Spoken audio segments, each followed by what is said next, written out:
Welcome to our channel, where you learn French through fun and inspiring stories.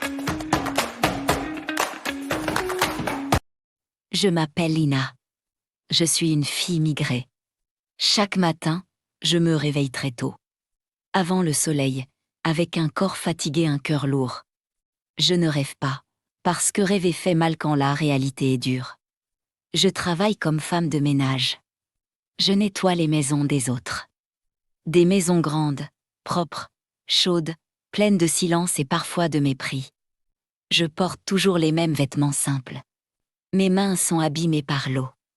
Les produits, le froid et le travail sans repos. Quand je prends le bus le matin, les gens me regardent. Certains regardent mes chaussures usées. D'autres regardent mon accent quand je parle. Je vois dans leurs yeux une question silencieuse.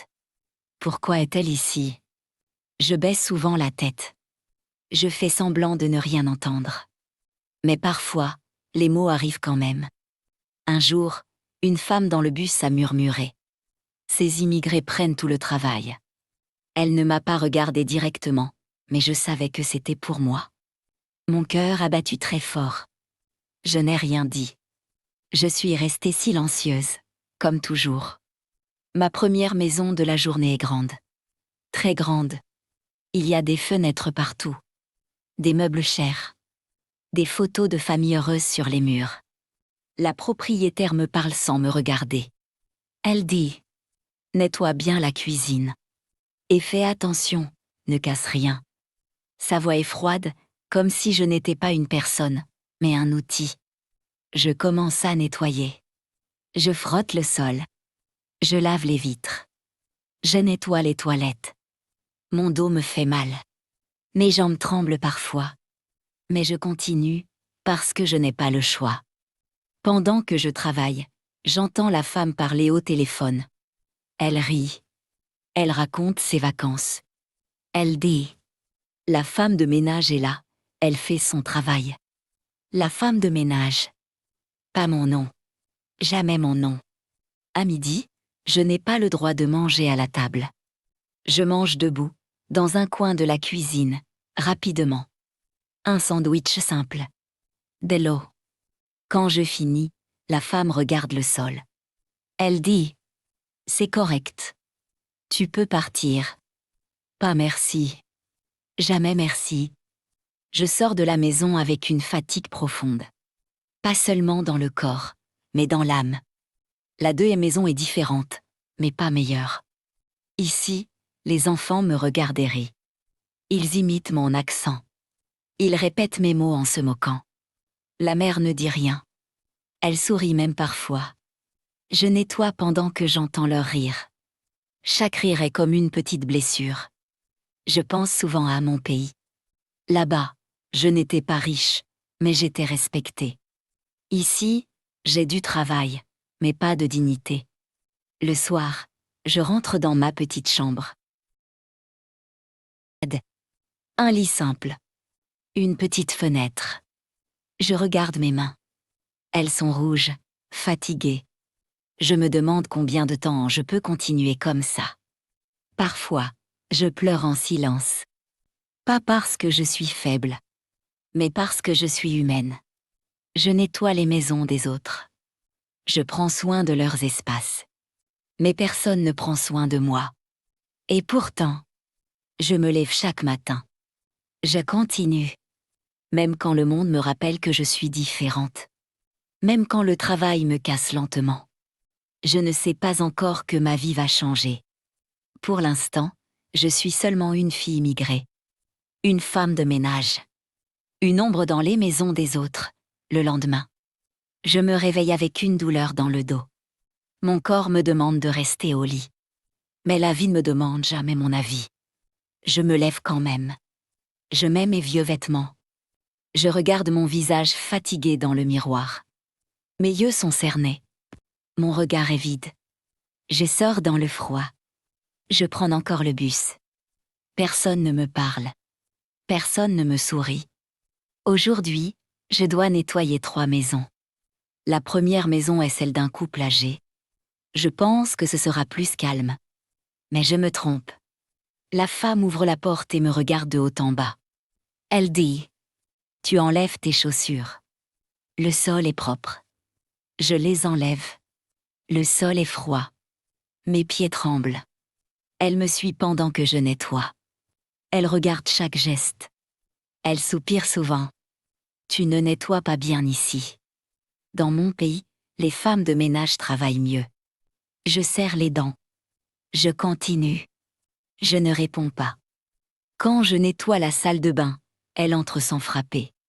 Elle regarde le miroir et dit: Regarde, ce n'est pas parfait. Je recommence. Encore. Encore. À la fin, elle me donne l'argent sans me regarder. Elle ferme la porte rapidement. Je reste quelques secondes devant la porte. Je respire profondément. Je sens une boule dans ma gorge. La deuxième maison est pire. Un homme m'ouvre. Il parle fort. Il me dit: Fais vite. Je n'ai pas toute la journée. Je nettoie pendant qu'il regarde la télévision. Il mange. Il jette des miettes par terre. Il me dit en riant: Comme ça, tu as plus de travail. Je fais semblant de ne pas entendre. Mais mon cœur se ferme un peu plus. À midi, je suis très fatiguée. Mes bras me font mal. Ma tête tourne. Je mange assise par terre, derrière la maison. Personne ne doit me voir. Je regarde le ciel. Il est gris, comme mes pensées. La troisième maison est belle. Très belle. Je me dis parfois: comment est-ce possible que des gens vivent ici, et moi là-bas? La propriétaire me dit dès le début: Attention, ne touche pas à mes affaires personnelles. Je nettoie en silence. Je fais tout doucement. Mais soudain, un verre tombe. Il se casse. Mon cœur s'arrête. Elle arrive en courant. Elle crie. Elle dit que je suis maladroite. Que je ne respecte rien. Que je suis comme les autres immigrés. Je m'excuse. Encore et encore. Elle retire de l'argent de mon salaire. Elle dit: Tu dois apprendre. Je rentre chez moi très tard. Je marche lentement. Chaque pas est lourd. Dans ma chambre, je m'assois sur le lit. Je n'ai même plus la force de pleurer. Je pense à toutes ces maisons propres. À toutes ces vies confortables. À moi, invisible. Je travaille dur. Mais je reste toujours en bas. Je suis fatiguée. Pas seulement du travail. Fatiguée d'être regardée comme une étrangère. Fatiguée d'être traitée comme si je valais moins. Mais demain, je me lèverai encore. Parce que je n'ai pas le choix, il y a des jours où le travail est plus lourd que d'habitude. Pas seulement pour le corps, mais pour le cœur. Un matin, j'arrive dans une maison et je vois des sacs partout. Des sacs pleins de vêtements. Des vêtements sales. Très sales. La femme me regarde et dit calmement: Aujourd'hui, tu laves tout. Je regarde les sacs. Ils sont nombreux. Je comprends vite. Toute la famille a mis tous ses vêtements le même jour. Les vêtements des enfants. Du mari. Les siens. Même les draps. Même les serviettes. La machine est petite. Je dois faire beaucoup de tours. Je porte les sacs. Ils sont lourds. Mon dos me fait mal. Je lave. Je sors les vêtements. Je les étends. Je repasse. La femme passe et dit: Fais attention, ces vêtements sont chers. Je n'ai pas le droit de faire une erreur. Pas le droit d'être fatiguée. Il est midi. Mon ventre fait du bruit. Je n'ai rien mangé depuis le matin. Je demande doucement: Est-ce que je peux manger un peu? Elle me regarde, surprise. Elle répond froidement: Si tu n'as pas apporté ton repas, ce n'est pas mon problème. Je ne suis pas obligée de te donner ma nourriture. Je baisse les yeux. Je dis: D'accord. Je continue à travailler avec la faim. Mes mains tremblent. Ma tête tourne un peu. Dans une autre maison, c'est pareil. La famille mange ensemble. Ils rient. Ils parlent. Moi, Je nettoie autour d'eux. L'odeur de la nourriture est partout. La faim me dit: ne touche pas à ça. C'est pour nous. Je fais semblant de ne rien sentir. Mais mon estomac est vide. Parfois, ils me donnent tout le travail du jour en une seule fois. Ils disent: comme tu es là, fais tout. La cuisine, les chambres, les toilettes, les vitres, le linge. Sans pause, sans repos. Quand je suis trop lente, ils soupirent. Quand je suis rapide, ils ajoutent encore du travail. Une fois, je me suis assise 2 minutes. Juste 2 minutes. La femme est arrivée et a dit: tu te reposes déjà? Je te paye pour travailler, pas pour t'asseoir. Je me suis levée tout de suite. Mon visage brûlait de honte. Il y a aussi les paroles. Toujours les paroles. Dans ton pays, vous travaillez comme ça. Vous êtes habitué à ce genre de travail. Vous devriez être reconnaissante. Je les entends. Je les garde en moi. Le soir, quand je rentre, mes bras sont lourds. Mes jambes me font mal. Mais ce qui me fait le plus mal, c'est de sentir que ma fatigue ne compte pour personne. Je ne suis pas vue comme une personne. Je suis vue comme quelqu'un qui doit tout supporter. Je lave leurs vêtements. Je nettoie leur maison. Je respecte leurs règles. Mais moi, personne ne me demande si j'ai mangé, si je suis fatiguée, si je vais bien. Je suis juste là pour faire le travail. Et disparaître un jour, pendant que je nettoie encore cette maison lourde. Je sens quelque chose changer en moi. Je suis fatiguée. Pas seulement dans mon corps. Fatiguée dans mon cœur. Je regarde autour de moi. Les vêtements sales partout. Les regards froids. Les paroles dures. Je pense: ici, je ne suis rien. Ici, je n'ai pas de valeur. Ici, je perds ma dignité. Quand la femme me parle mal encore une fois, je ne pleure pas. Je ne tremble pas. Je me dis simplement: je dois partir. Ce n'est pas facile. J'ai peur. Changer de famille, c'est risqué. Mais rester ici, c'est mourir lentement. Le soir, dans ma petite chambre, je réfléchis longtemps. Je parle seule à voix basse. Lina, tu n'es pas un objet. Tu es une personne. Le lendemain, je dis que je ne reviendrai plus. Ma voix est faible, mais claire. La femme me regarde sans émotion. Elle dit: comme tu veux. Je sors. Je respire profondément. Quelques jours plus tard, je trouve une autre famille. Une maison différente. Pas très grande, mais calme. La famille est composée d'une mère, d'un père et d'un fils. La mère est âgée. Elle marche lentement. Elle me sourit dès le premier jour. Le père voyage beaucoup pour son travail. Il n'est pas souvent à la maison. Mais quand il est là, il me salue avec respect. Et puis il y a le fils. Il est jeune. Il est beau, mais surtout gentil. Il est ingénieur. Il parle doucement. Il me regarde dans les yeux quand il me parle. Le premier jour, la mère me dit: ici, tu peux nettoyer chaque jour, mais prends ton temps. Ces mots me surprennent. Elle me montre la cuisine. Elle dit: si tu as faim, dis-le. Je ne réponds pas tout de suite. Je ne suis pas habituée à ça. Je commence à nettoyer. Personne ne me surveille. Personne ne crie. À midi, la mère m'appelle. Elle dit: viens manger un peu. Mon cœur bat très fort. Je m'assois à la table. Mes mains tremblent. Le fils me sourit et dit: tu travailles beaucoup. C'est normal de manger. Personne ne se moque. Personne ne me regarde de haut. Je nettoie tous les jours cette maison. Je me sens fatiguée, oui. Mais pas humiliée. Parfois, le fils m'aide à porter quelque chose. Il dit toujours: laisse, je vais t'aider. Je ne sais pas pourquoi. Mais dans cette maison, je me sens enfin un peu humaine. Ce n'est pas encore le bonheur. Ce n'est pas encore le changement. Mais pour la première fois depuis longtemps, je ne me sens pas invisible. Les jours passent dans cette maison calme.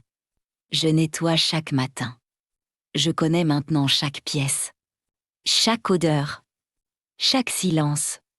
Et je commence à remarquer lui, le fils. Il me dit toujours bonjour. Pas rapidement, pas distraitement. Il me regarde et il sourit. Quand je nettoie la cuisine, il me demande « Tu vas bien aujourd'hui ?» Cette question est simple, mais pour moi, elle est grande. Personne ne me l'a vraiment posée avant. Je réponds « Oui, merci ». Parfois, il reste dans la même pièce que moi. Il travaille sur son ordinateur. Il ne me dérange pas, mais il est là. Je sens son regard. Pas un regard lourd. Un regard doux. Un jour, je porte un seau d'eau très lourd. Il se lève vite. Il dit « Attends, je vais t'aider ». Il prend le seau. Nos mains se touchent un peu. Mon cœur bat très fort. Je détourne les yeux. Je ne veux pas qu'il voie mon trouble. À midi, sa mère me dit encore « Mange avec nous ». Je m'assois. Je mange lentement. Je sens moins la peur. Le fils me parle pendant le repas. Il me demande d'où je viens. Il écoute vraiment. Il ne me coupe pas. Il ne se moque pas de mon accent. Il dit « Tu es courageuse ». Ce mot reste dans ma tête toute la journée. Je commence à faire plus attention à lui, à sa façon de marcher, à sa voix calme, à sa gentillesse naturelle. Quand je suis fatiguée, il le remarque. Il dit « Tu peux faire une pause ». Je n'y crois pas au début. Je reste debout. Il insiste doucement. Vraiment. Je m'assois. Mon cœur se serre. Pourquoi est-il si différent? Un jour, je nettoie le salon. Je casse presque un objet. Je m'excuse tout de suite. Il dit simplement « Ce n'est pas grave ». Pas de colère. Pas de reproche. Je sens quelque chose naître en moi. Une chaleur. Une émotion nouvelle. Mais j'ai peur. Je me dis « Ce n'est pas pour toi. Tu travailles ici. Tu es invisible ». Et pourtant, je remarque qu'il cherche souvent ma présence. Qu'il me parle même quand il n'a pas besoin. Qu'il me sourit sans raison. Une fois, sa mère me regarde avec douceur. Elle me dit « Tu apportes de la lumière dans cette maison ». Je ne sais pas si elle parle de mon travail. Ou de moi. Le soir, quand je rentre dans ma chambre, je pense à lui. Je ferme les yeux. Je souris sans m'en rendre compte. Je n'ai encore rien vécu. Rien n'est sûr. Rien n'est dit. Mais pour la première fois depuis longtemps, je sens que quelqu'un me voit. Et peut-être qu'il m'aime un peu. Avec le temps, je commence à comprendre. Ce n'est plus seulement une impression. Ce n'est plus seulement dans ma tête. Il fait attention à moi. Chaque matin, quand j'arrive, il est souvent déjà réveillé. Il me dit « Bonjour Lina ». Il dit mon nom. Toujours mon nom. Quand je suis absente un jour. Le lendemain, il me demande « Tu n'étais pas là hier, ça allait ». Personne ne m'avait jamais manqué avant. Je nettoie la maison comme d'habitude. Mais maintenant, je sens une présence douce autour de moi. Quand je suis fatiguée, il le voit tout de suite. Il me dit « Tu travailles trop aujourd'hui ». Un jour, je nettoie les vitres. Il pleut dehors. Il fait froid. Il arrive avec une tasse chaude. Il me l'attend. Il dit simplement « Bois ça ». Je reste immobile. Je ne sais pas quoi dire. Je prends la tasse. Mes mains tremblent un peu. Je dis « Merci ». Il sourit. Un sourire sincère.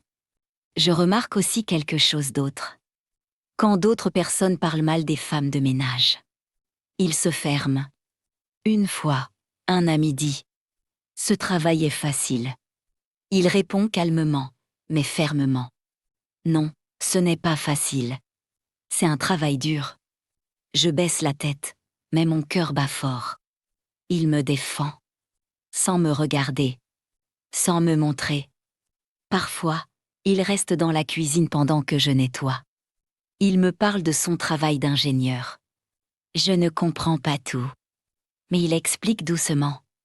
Il ne me fait jamais sentir ignorante. Il m'écoute quand je parle. Même quand je parle lentement. Même quand je cherche mes mots. Un jour, je fais une erreur. Je renverse un peu d'eau. Je m'excuse vite, comme avant. Mon corps se tend. Il dit « Lina, calme-toi. Tu n'as rien fait de mal. » Il dit mon nom encore une fois. Je sens mes yeux se remplir de larmes.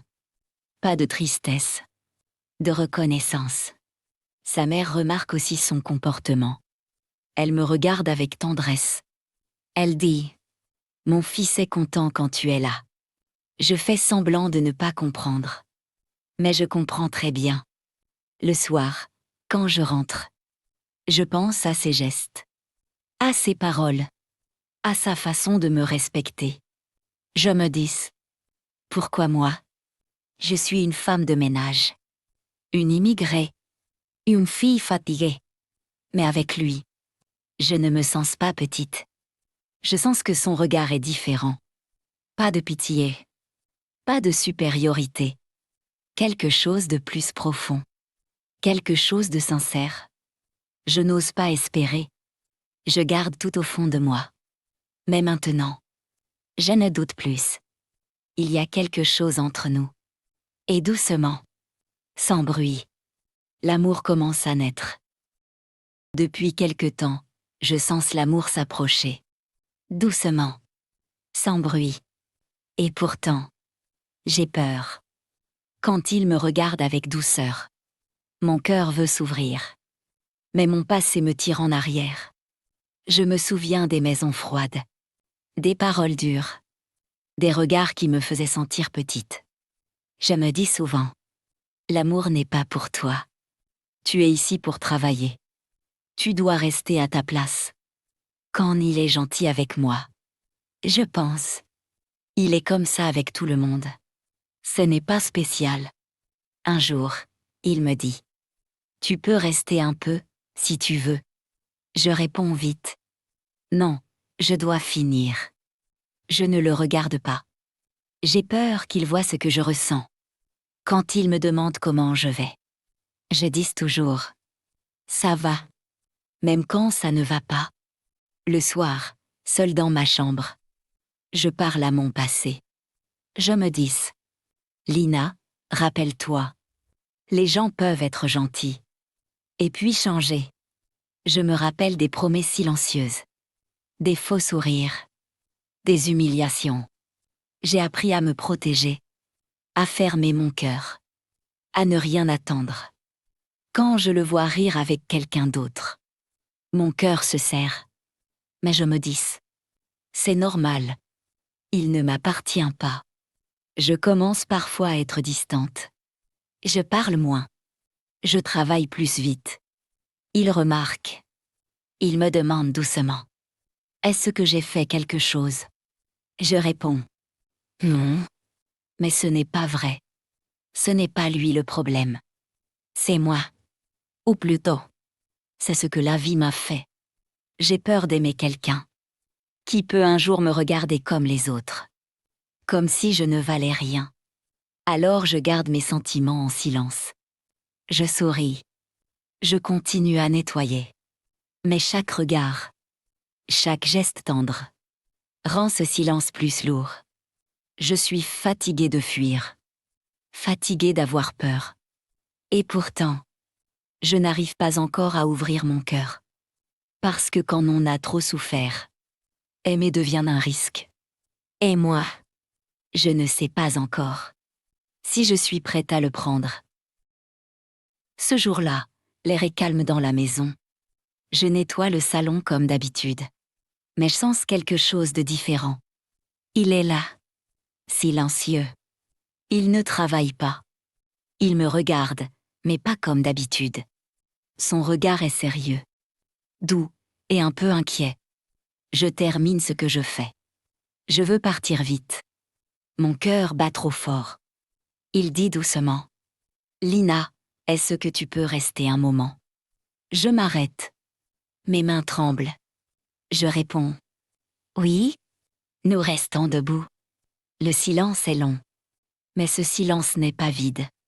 Il prend une respiration. Il me regarde dans les yeux. Il dit. Je vois que tu as peur. Je le vois depuis quelque temps. Je baisse la tête. Je ne réponds pas. Il continue, lentement. Je ne veux pas te faire peur. Je veux juste être honnête. Mon cœur bat très fort. J'ai envie de partir. Mais mes pieds ne bougent pas. Il dit alors. Lina, je t'aime. Ces mots tombent doucement. Pas comme un choc. Comme une vérité calme. Il ajoute vite. Je ne te demande rien. Tu n'es obligé de rien. Je voulais juste que tu saches. Je sens mes yeux se remplir de larmes. Je n'avais pas préparé ce moment. Il dit encore. Je t'aime pour ta force. Pour ta gentillesse. Pour ce que tu es. Pas pour ton travail. Pas pour ta situation. Je tremble. Personne ne m'a jamais parlé comme ça. Je pense à mon passé. À la douleur. À la peur. Je murmure. J'ai peur. Il hoche la tête. Il dit doucement. Je sais. Et je respecte ça.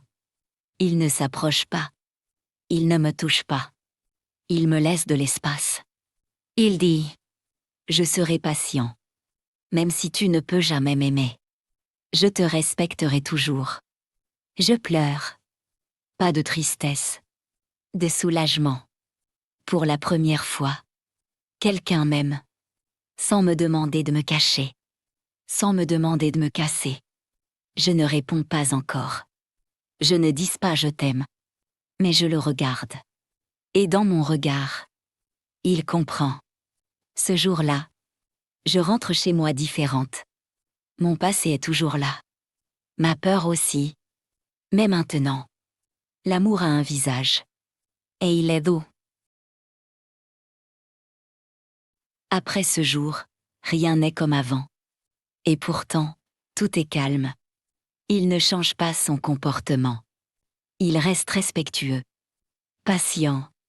C'est moi qui change à l'intérieur. Quand je reviens travailler le lendemain, mon cœur bat plus vite que d'habitude.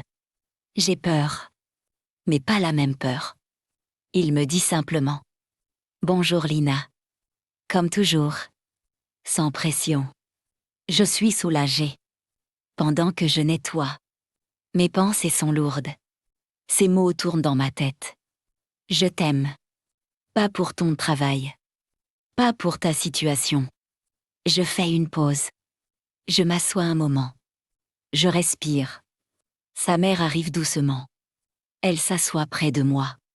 Elle ne parle pas tout de suite. Puis elle dit. Tu sais, mon fils a un cœur gentil. Il respecte les gens. Comme son père. Je baisse la tête. Je ne sais pas quoi répondre. Elle ajoute avec douceur. Mais prends ton temps. Personne ne te presse ici. Ces mots me touchent profondément. Plus tard, je le trouve dans la cuisine. Il boit un café. Il me regarde, un peu inquiet. Je prends une grande respiration. Je dis doucement. Je veux te parler. Il pose sa tasse. Il m'écoute. Je dis lentement. Avec difficulté. Ce que tu m'as dit. Ça m'a touché. Beaucoup. Il ne sourit pas. Il ne m'interrompt pas. Je continue. Mais j'ai vécu des choses dures. J'ai appris à ne rien attendre. À ne pas aimer. Ma voix tremble. Je dis encore. J'ai peur de souffrir. J'ai peur de ne pas être assez. Il me regarde avec une grande douceur. Il répond. Je ne veux pas te changer. Je ne veux rien te prendre. Je veux juste être là. Je le regarde enfin dans les yeux. Je murmure. Je ne sais pas encore si je peux aimer. Mais je sais que je te fais confiance. Il ferme doucement les yeux. Il sourit. Il dit « C'est déjà beaucoup ». Ce jour-là, nous ne nous touchons pas. Nous ne promettons rien. Mais quelque chose est né. Quelque chose de fragile. De vrai. Le soir, seul dans ma chambre, je pense à mon passé. Il est toujours là. Il ne me contrôle plus complètement. Pour la première fois, je me permets une pensée nouvelle. Et si l'amour ne faisait pas toujours mal? Aujourd'hui, quand je regarde ma vie, je n'arrive parfois pas à y croire. Je ne suis plus la fille fatiguée, qui nettoyait les maisons des autres, avec la peur dans le cœur et la honte dans les mains. Je suis devenue son épouse. Le jour de notre mariage, je tremblais. Pas de peur, d'émotion. Il me regardait avec amour. Le même amour patient. Le même respect. Quand il a pris ma main, j'ai compris une chose très importante. Tout ce que j'ai vécu avant n'était pas inutile. Les années ont passé. Nous avons travaillé ensemble. Avec patience. Avec foi. Dieu nous a ouvert des portes. Une après l'autre. Aujourd'hui, je suis une femme riche. Pas seulement avec de l'argent. Riche avec la paix. Riche avec la sécurité. J'ai ma propre maison. Un vrai foyer. Un endroit où je me sens protégée. Et la vie m'a donné quelque chose de fort. Je suis devenue patronne d'une entreprise de nettoyage. Quand j'embauche une femme, je la regarde dans les yeux. Je lui parle avec douceur. Je ne lui crie jamais dessus. Je ne l'humilie jamais. Je lui dis toujours « Tu es une personne avant d'être une employée ». Je lui donne le temps de manger, de se reposer, de respirer. Je la traite comme une sœur. Parce que je connais cette douleur. Je l'ai vécue. Je ne veux pas que quelqu'un ressente ce que j'ai ressenti. Parfois, le soir, je m'assois dans mon salon. Je regarde ma maison. Je regarde mon mari. Et je dis doucement dans mon cœur « Ya Allah ». Malgré toutes les larmes, malgré toutes les humiliations, tu m'as récompensé. Tu m'as rendu chaque année de douleur par des années de bonheur. Oui, j'ai souffert. Oui, j'ai été brisée. Mais Dieu ne m'a jamais oubliée. Et aujourd'hui, je vis une vie que je n'osais même pas imaginer. Merci d'avoir suivi cette histoire jusqu'au bout. Si vous avez aimé le parcours de Lina et son aventure pleine de courage, n'oubliez pas de vous abonner à la chaîne pour ne pas manquer nos prochaines histoires inspirantes. Appuyez sur le bouton s'abonner et à activer la cloche pour rester avec nous dans chaque émotion, chaque rêve et chaque sourire. Votre soutien rend notre travail possible et chaque histoire encore plus belle.